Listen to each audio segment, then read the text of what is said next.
Hey guys, Tactical. So, I absolutely hate unboxing videos, but I guess technically we're gonna do one today. And I might have to turn the camera off to be able to get these guys down there. Leave it. Of course, the dog is curious. She's not actually gonna hurt them. See if we can transport the birds and the coffee. Alright. So, we're a little concerned with the bird flu thing, that these guys might not show up. Then we got shipping notification that they were getting shipped on Wednesday and not going to get here till Monday. And it's like, well, if that happens, we're getting a box of dead birds. But it's Friday. Got a call this morning, went and picked them up from the post office, because if we didn't, they would have gone to another post office and then got put on the truck and then showed up here. Alright, so I've got the brooder plugged in, and I'm doing this differently this year.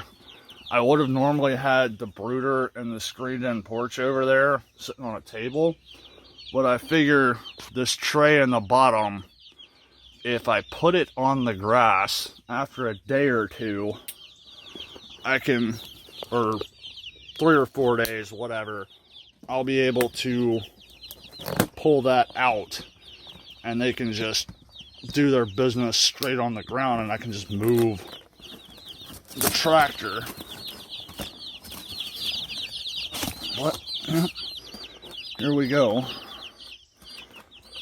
So I've got the brooder plugged down, and I've got water and food in here. So I'm just going to start taking these guys one at a time and put their beak in the water and then set them over towards the heat lamp, which is that blue light bulb right there. That way they know, okay, it's warm over here. If I wander over here, Sonny, leave it.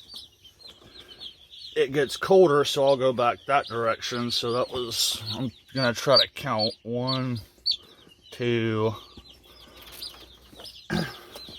So anyway, I'm going to get these guys in here and then I'll turn the camera back on.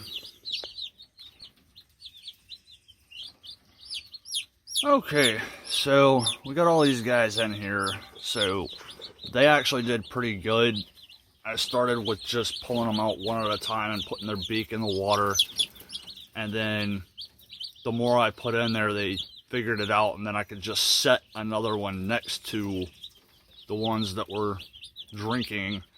And they just figured it out. And then I started putting them in 2 at a time. So I counted 39. I feel like there should have been 41. But I don't know. I might have miscounted. So it's near about impossible to count them at this point in time. But anyway, we've got their water there. I've got another little dish right there, because usually somewhere in that box there would be a little packet of like this powder stuff that you mix with water to make a gel, and it's easier to eat. And I've dug through this whole thing and can't find that. It's not, you know, taped to the side or anything, so I don't know what's up with that, but hopefully they will take to that food pretty quick. I've seen a couple going over there and pecking at it. I'm not sure if they're actually eating it yet, so I'll wind up just dumping that and throwing it back inside. But yeah, hopefully after a couple of days, once they kind of stabilized, I'll be able to pull that tray out of the bottom, and then it's going to save me a lot of headache with having to try to, you know, put them in a crate. If I had the brooder and the screened-in porch back there, put them in a crate and then bring them out here to the chicken tractor that I'm sitting in right now. So I will make a video as I go along, hopefully, and do a good job of that this time. Because tips and tricks, but you know, I mean, we're starting them off with a little water like that because they can't get their body in there. They can just barely get their beaks in there. So I have some other waters that are more about that size that we will swap them to once they get a little bit bigger.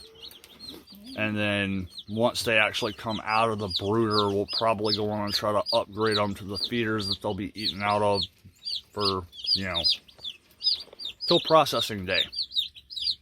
But anyway, yeah. Oh, I should mention, like, I did start them off, you know, back here. I keep the water and the feeder back towards the heat lamp so that they kind of congregate that direction. A lot of people will spaz out on, like, you know, absolute perfect temperature at whatever they say it is, 98 point something degrees, and then lowering it like half a degree at a time. I don't do that. I mean, they ain't exactly the smartest animal in the world, but they know how to self-regulate their temperature. So I will come out and look, and if they are all huddled up back there, I'll crank the temperature up a little bit. If I come out and they're all over here, that means that it's way too hot back there and they're trying to get away from the heat. So all I do is just look at them and see what they're doing. And then once they do come out of the brooder, I will hang the lights off of that so they'll have additional heat if they need it. But I mean, it's May and we're already getting fairly warm, so I don't know how much they're actually going to need that. So anyway, we'll do another update here soon, guys. Till next time, bye.